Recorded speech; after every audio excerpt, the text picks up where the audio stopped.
Brandon Perdue and his frat buddy Mike Kottke sat on a rock underneath a big fir tree, near where their Jeep had skidded off a Forest Service road into a ditch and run over a sapling. They were passing a bottle of Captain Morgan's spiced rum and a joint back and forth between them. There was no cell service this far up in the mountains, and it was getting dark. But they were already too drunk and stoned to hike out. And besides, it was a good 10 miles to the nearest paved road. There was no chance someone else would come along the road they'd taken on their drunken joyride. It was closed, and they weren't supposed to be there. The only thing to do, Brandon told his buddy Mike, was to sit under a tree and get messed up.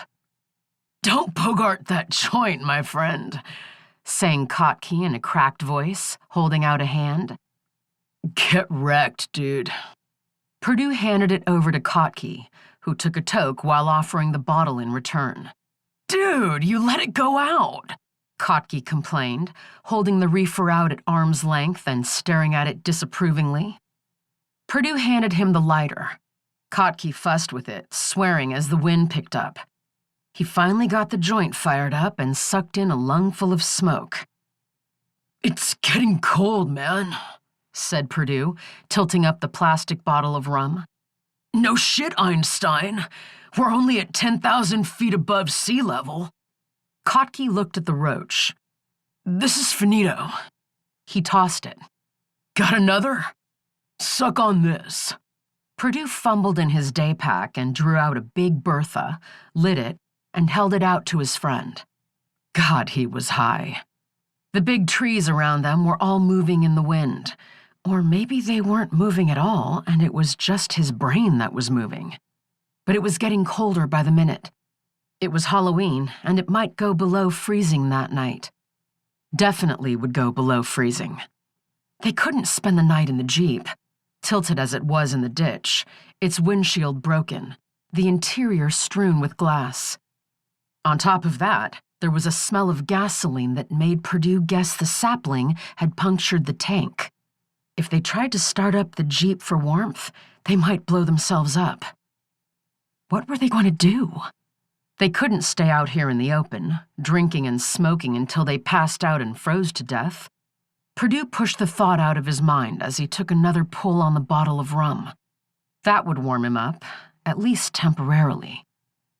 "Brandon, you feel that?" Kottke yelled.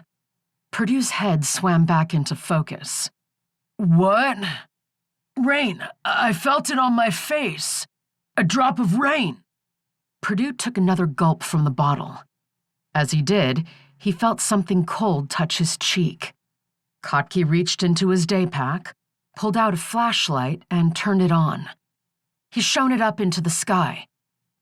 "It's snowing!" "Oh, Jesus." Perdue let out a groan. Snow. Of course. In the Monzano Mountains at 10,000 feet. In late October. They were screwed. "Hey," said Kottke. "We've got to find some shelter. Seriously." Perdue groaned again. Shelter? They didn't have a tent, sleeping bags, nothing. Just light jackets. Was there a blanket in the Jeep?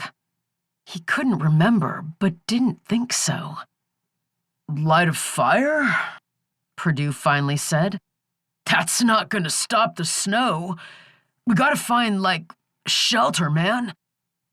Now Perdue could feel the cold sting of snow against his face. The wind was rising. Kottke stood up and circled the area with his flashlight. The ground sloped down into a forest of fir trees.